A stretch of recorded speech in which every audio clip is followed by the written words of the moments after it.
Cirebon adalah kota yang berada di pesisir utara Pulau Jawa atau dikenal dengan Pantura.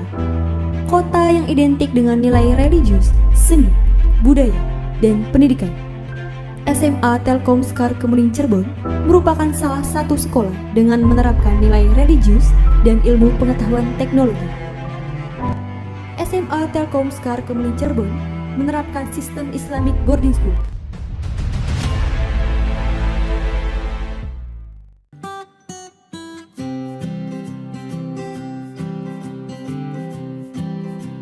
Assalamualaikum warahmatullahi wabarakatuh. Waalaikumsalam warahmatullahi wabarakatuh. Gimana keadaannya hari ini anak-anak? Alhamdulillah.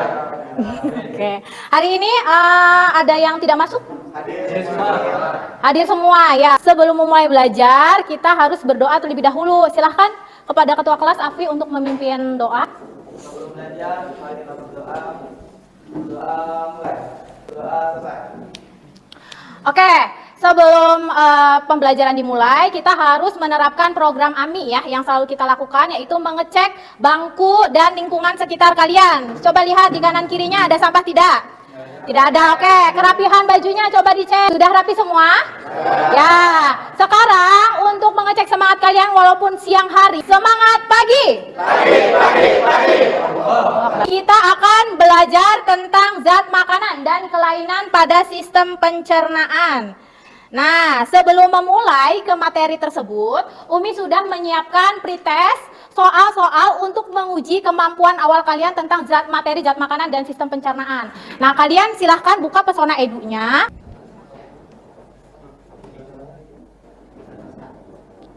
Kalau yang agak susah diseretnya, di-refresh aja.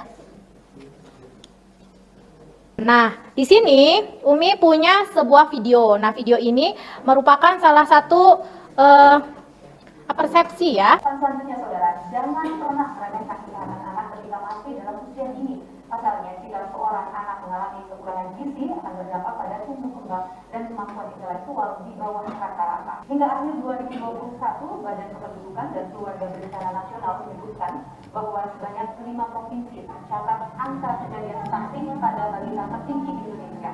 5 provinsi tersebut ialah Jawa Tengah, Jawa Barat, Jawa Timur, Sumatera Utara, dan Banten.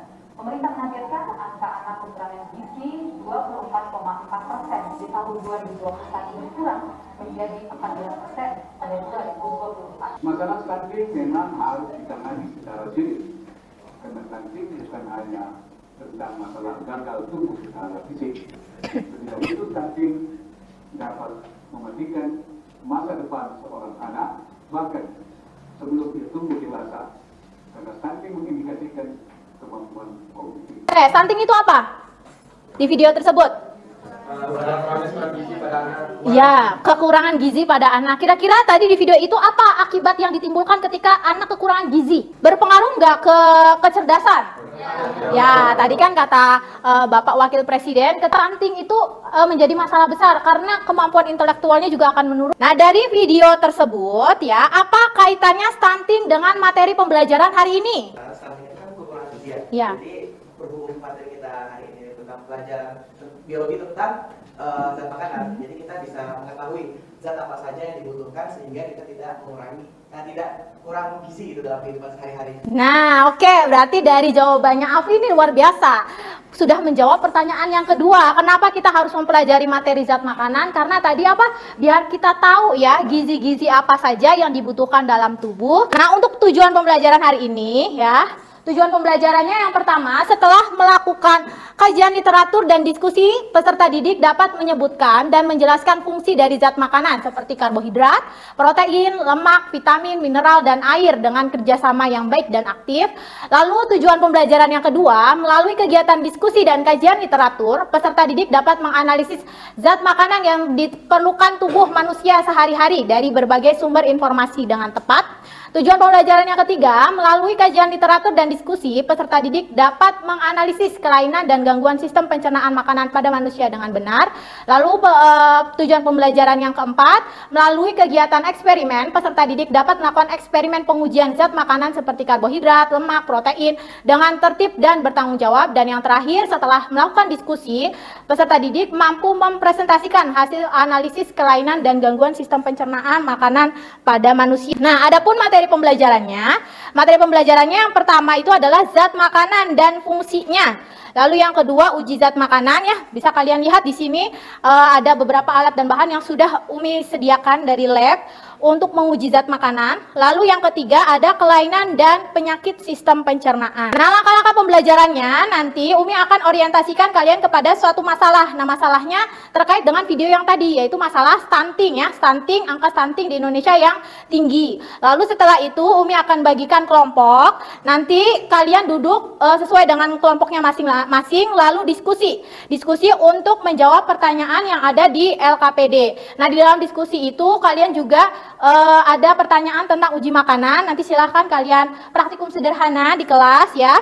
Lalu dipresentasikan hasil diskusinya. Lalu yang terakhir analisis dan evaluasi. Nah, ini skenario permasalahan. Ini sebenarnya Umi sudah lampirkan juga di LKPD.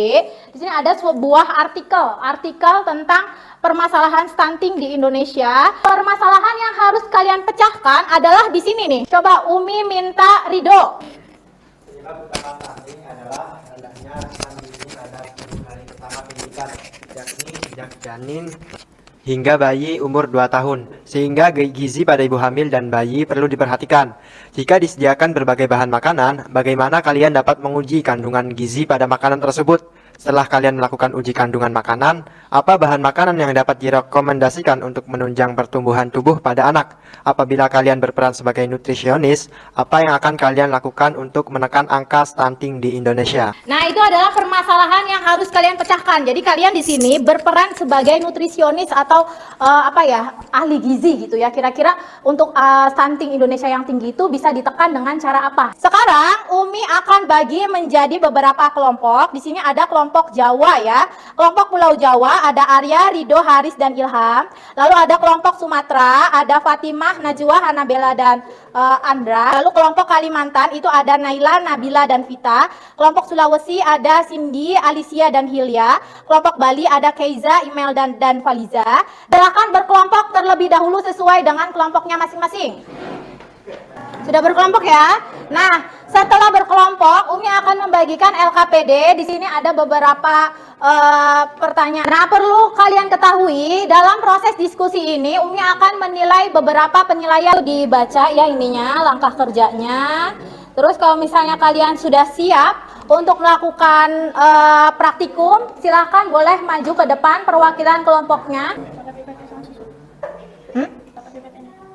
Apanya buat apa? Boleh sementara buat.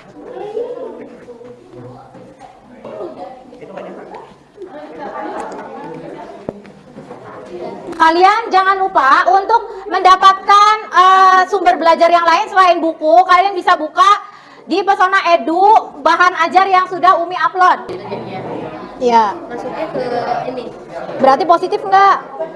Sudah selesai semua. Umi minta satu kelompok maju presentasi untuk menjelaskan hasil uji makanan yang sudah dilakukan. Berarti untuk menjawab pertanyaan nomor 1 dan nomor 2. Lalu untuk pertanyaan nomor 3 itu nanti akan dipresentasikan oleh satu kelompok lagi. Nah, untuk kelompok yang akan mempresentasikan hasil uji makanan itu adalah kelompok Bali. Nah, saat presentasi di sini juga ada penilaian ya, penilaian presentasi. Jadi dimohon untuk yang presentasi harus mempresentasikannya dengan baik, dan kelompok yang tidak presentasi meresponnya ya, merespon dengan menambahkan atau memberikan pertanyaan. Waalaikumsalam warahmatullahi wabarakatuh. Kami dari kelompok Bali ingin mempresentasikan disediakan berbagai bahan seperti nasi, roti, tahu, tempe, dan susu. Bagaimana kalian dapat menguji kandungan gizi pada makanan tersebut? Jadi di tabel ini tuh bahan makanannya nasi, di uji amilum dia berwarna biru kehitaman, di uji protein dia berwarna bening, dan di uji lemak dia transparan. Kalau roti di uji amilumnya biru kehitaman, uji proteinnya kuning agak keunguan. Buah tahunya di uji amilum dia ungu kehitaman, dan di uji protein dia ada berwarnanya ungu. Makanan yang mengandung amilum yaitu nasi dan roti. Coba dicek jawabannya amilum, nasi dan roti. Apakah betul? Ya, oke. Terus yang kedua, Yang mengandung protein yaitu tempe, tahu, dan susu. coba dicek apakah betul? Yang mengandung lemak yaitu susu.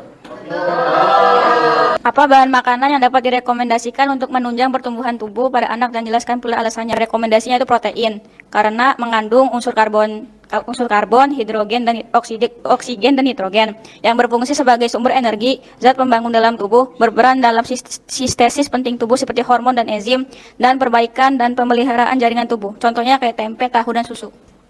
Izin bertanya terkait apakah susu itu hanya mengandung lemak di di saat pengujian ini? Saya akan menjawab pertanyaan dari Afi. Jadi di pengujian tadi tuh susu tuh nggak mengandung lemak doang, tapi mengandung protein juga. Sekian dari kelompok kami. Terima kasih. Assalamualaikum warahmatullahi wabarakatuh. Waalaikumsalam warahmatullahi wabarakatuh. Tepuk tangan untuk kelompok Bali.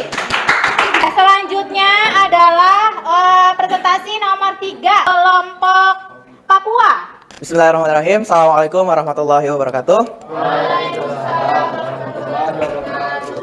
Kami dari kelompok Papua akan menjelaskan tentang cegah stunting pada anak dan kenali penyebabnya. Apa itu stunting?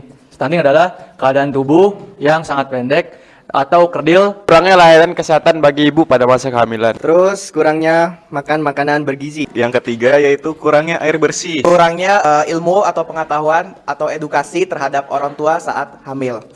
Ya, izin bertanya, untuk dari dampak-dampak stunting itu apa saja? Dampak-dampaknya yaitu pertumbuhannya yang kurang maksimal, ya contohnya badannya kurus, kurang tinggi, terus mengaruh juga ke kecerdasannya. Mungkin cukup sekian dari kelompok kami. Wabillahi taufiq wal hidayah. Wassalamualaikum warahmatullahi wabarakatuh. Nah, setelah kalian diskusi dan presentasi, Umi akan berikan sedikit penguatan materi tentang zat makanan. Ternyata zat makanan itu ada berapa? Nah, yang pertama adalah karbohidrat, lalu protein ya, ada lemak, vitamin dan mineral. Lalu di sini tadi ya, setelah kalian melakukan uji makanan, ada perubahan warna yang terjadi pada uji makanan.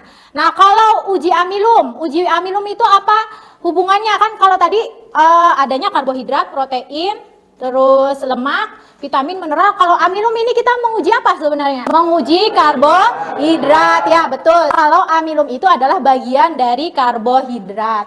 Di sini ada perubahan warna yang terjadi kalau positif mengandung amilum, itu warnanya berubah menjadi apa?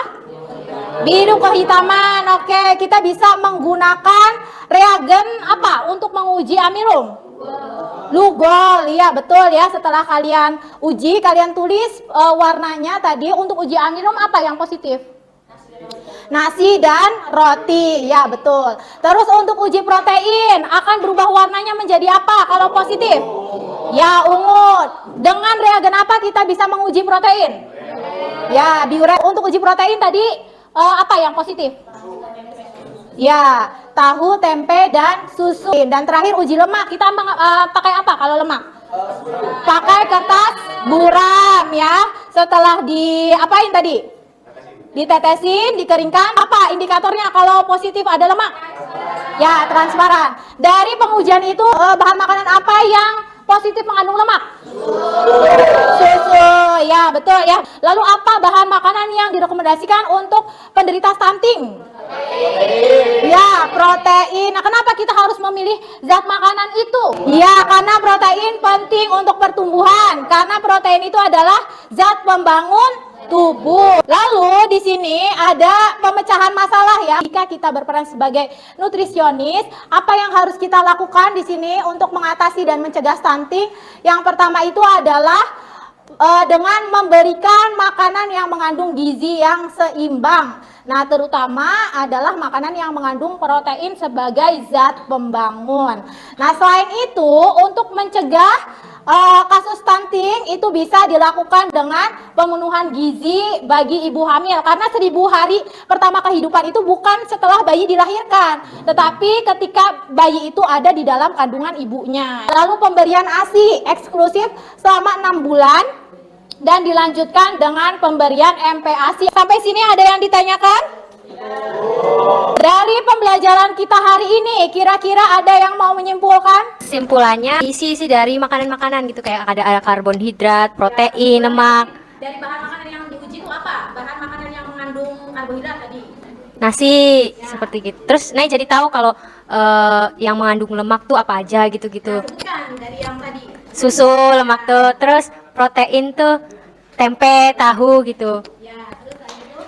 Terus Nay jadi tahu cara menguji makanan tuh bagaimana. Cairan kayak lugol, biuret. Sesuai semua ya dengan kesimpulan yang Umi catat di sini. Jadi zat makanan itu terdiri dari beberapa, ada karbohidrat, protein, lemak, vitamin, mineral, dan air ya. Lalu ada bahan makanan yang mengandung amilum, tadi sudah disimpulkan adalah nasi dan roti. Lalu untuk bahan makanan yang mengandung protein itu adalah tempe, tahu, dan susu. Lalu ada bahan makanan yang mengandung lemak itu adalah susu. Bahan makanan yang direkomendasikan untuk penderita stunting itu adalah protein karena berfungsi sebagai zat pembangun ya. Bagaimana perasaan kalian hari ini setelah belajar biologi? Oh, menyenangkan, happy, terus apa lagi? Seru ya. Apakah bisa mengikuti pembelajaran dengan baik? Apa kesulitan atau hambatan yang kalian rasakan dalam proses pembelajaran materi hari ini? Tidak ada. Lalu apa sajakah manfaat yang kalian peroleh untuk pembelajaran hari ini? Banyak apa, Rul? Bisa mengetahui cara mencegah stunting. Silakan kalian lakukan post test untuk mengukur kemampuan akhir kalian. Silakan buka Pesona Edu-nya, lalu kalian isi pertanyaan yang sama dengan pretest yang tadi. Udah selesai semua ya? Oke, nanti untuk nilai post testnya akan Umi lihat. Untuk pertemuan selanjutnya, kita akan membahas tentang sistem pernafasan ya. Silakan kalian buka dan pelajari dulu bahan ajar di Pesona Edu. Kita tutup pembelajaran hari ini dengan membaca hamdalah. Dilanjutkan dengan doa kifaratul majelis.